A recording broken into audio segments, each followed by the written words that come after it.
Farmers and ranchers can help their livestock, crops, and even wildlife by following a few simple tips.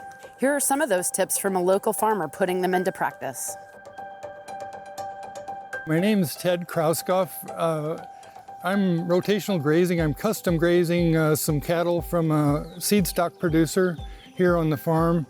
I am feeding certified noxious weed-free hay whenever it's possible.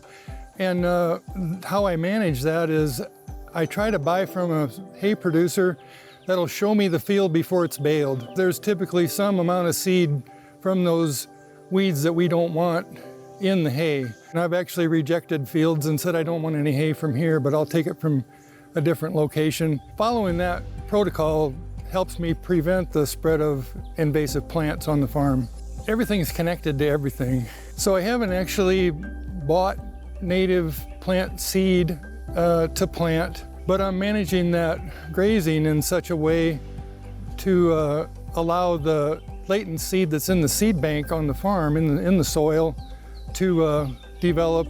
And so I'm seeing some native species and a lot of species come in that I didn't plant, and it's been a good thing. The more diversity in the pasture, the better. The reason diversity is a good thing is because all these different plants, as they look different above ground, they also have a different root profile below ground.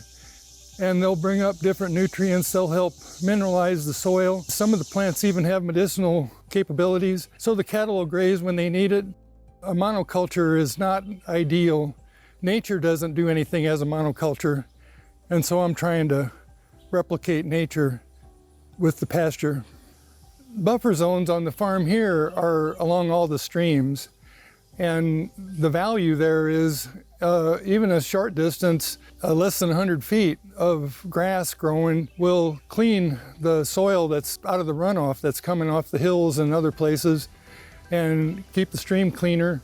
I mow the pasture using this equipment once a season, typically. I try not to do it more than once a season, but if I don't, we have so many trees surrounding the whole farm and the whole area. We get a lot of woody species that come in the pasture. Some of them are not really a problem, but others can cause trouble.